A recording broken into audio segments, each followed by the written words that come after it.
হঠাৎ করেই মাসি মেসো, মাসির মেয়ে ছেলে, ছেলের বউ এবং মাসির মেয়ের জামাই সবাই মিলে এসে হাজির।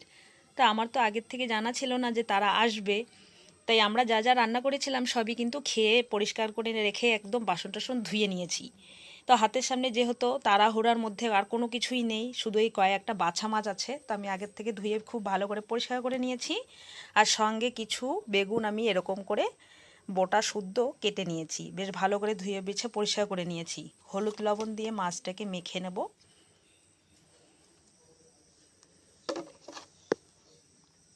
হাতের সামনে যা আছে তাই রান্না করব। রান্নাটা একদম ইজি হবে, কিন্তু খেতে দারুণ সুস্বাদু হবে। চলো তোমরা এক এক করে রান্নাটা দেখো, মানে কিভাবে করছি আমি। ভীষণ টেস্টি হয়, তোমাদেরও কিন্তু সুবিধা হবে রেসিপিটা দেখে রাখলে।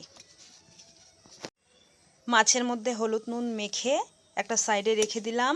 এদিকে বেগুনের মধ্যেও একটু নুন আর হলুদ গুঁড়ো দিয়ে ভালো করে মেখে রেখে দেবো একটা সাইডে।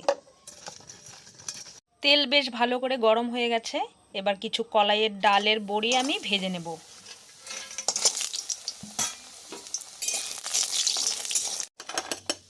ডালের বড়িগুলোকে তুলে নিয়ে মাছগুলোকে ভেজে নেব।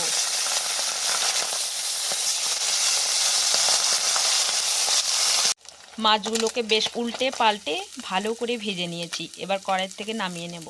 বাকি মাছগুলোকেও একই রকম করে ভেজে নেব। সবগুলো মাছ আমি ভেজে নামিয়ে নিলাম। একটা বড় সাইজের আলু ছ টুকরো করে নিয়েছি, হলুদ লবণ মেখে নিয়ে একটু তেলে ভেজে নেব। আলুগুলোকে ভেজে নামিয়ে নিলাম। নুন হলুদ মাখানো বেগুনগুলোকেও ভেজে নেব।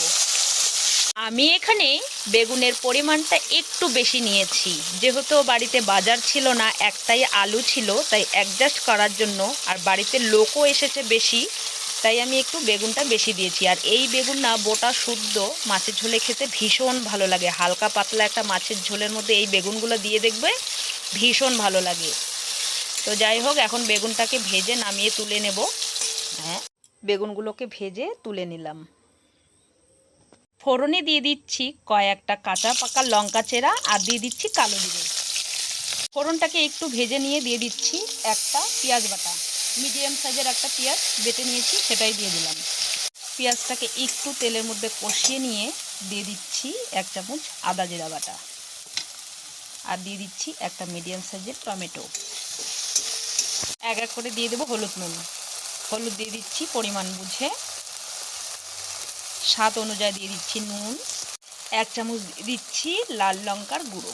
মশলাটার এত ঝাঁঝ বেরিয়েছে যে কথাই বলতে পারছি না। 1 চামচের মতো লাল লঙ্কার গুঁড়ো দিয়ে খুব ভালো করে মশলাটাকে কষিয়ে নেব। ভেজে রাখা আলুগুলোকে মশলার মধ্যে দিয়ে দিলাম, আর একটু করে জল দিয়ে মশলাটাকে বেশ ভালো করে কষিয়ে নেব। আর জলটা কিন্তু অবশ্যই গরম জল দিতে হবে। আলুর সঙ্গে মশলা বেশ ভালো করে কষিয়ে নিয়েছি, আর সাইড দিয়ে দেখো তেলও বেরিয়ে গেছে। এবার ফুটন্ত গরম জল ঝোলের জন্য দিয়ে দেব। ঝোলটাকে বেশ ভালো করে ফুটিয়ে নিয়েছি, এবার ভেজে রাখা ডালের বড়ি, মাছ, বেগুন সব দিয়ে দেব এক এক করে।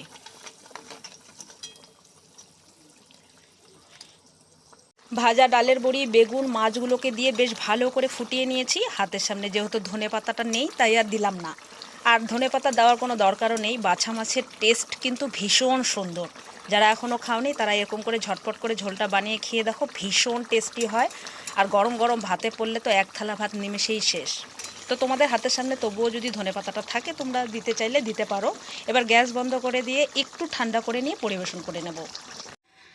হালকা পাতলা বাছা মাছের ঝোলের রেসিপি তোমাদের কেমন লাগলো কমেন্টস বক্সে জানাতে একেবারেই ভুলবে না। তোমাদের সঙ্গে অনেকক্ষণ থেকে খুব সুন্দর একটা আড্ডায় মেতে উঠেছিলাম, তাই মাথা থেকে বেরিয়ে গেছে মাসি মেশো তাদের বাচ্চা কাচ্চারা যে এসে বসে আছে, যে কখন খাবার দেবো, কখন খাবে। তো চলো, অনেকটাই দেরি হয়ে গেছে, আজকে ভিডিওটা এখানেই শেষ করছি। তোমাদের সঙ্গে দেখা হচ্ছে আবার নেক্সট টাইমে। চলো, বাই বাই, টাটা।